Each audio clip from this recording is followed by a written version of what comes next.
ഒന്ന് പറഞ്ഞോട്ടോ ആ വാക്ക് പറഞ്ഞോ. ആദരിച്ച് കഴിഞ്ഞിട്ട് റിൻഷയ്ക്ക് ചില കാര്യങ്ങൾ പറയാനുണ്ട്. എന്തായാലും ഒന്ന് സഹായിക്കാം റിനുവിനെ. Please Sana please come. അയ്യോ please give a big applause again.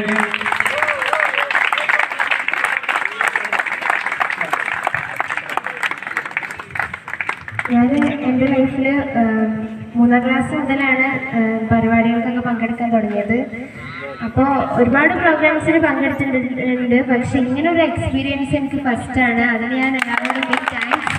കാരണം സത്യം പറഞ്ഞാൽ എൻ്റെ ഒരു ഒപ്പീനിയൻ എന്ന് പറയുന്നത് ഇങ്ങനെയുള്ള എല്ലാ കുട്ടികളുടെയും ഉന്നതിയിൽ എത്തിക്കുന്നത് പറഞ്ഞാൽ അവരുടെ പാരൻസ് ആണ്. അപ്പോൾ ഞങ്ങൾ ഒരുപാട് പേര് അപ്രീഷിയേറ്റ് ചെയ്യുന്നുണ്ടെങ്കിലും ഇത് നമ്മുടെ പാരൻസ് ഇതിൻ്റെ പിന്നിൽ പ്രവർത്തിച്ചവർ അറിയപ്പെടാതെ പോകുന്നു. അതിന് മനസ്സ് കാണിച്ച നിങ്ങൾക്ക് ഒരു big thanks and big salute.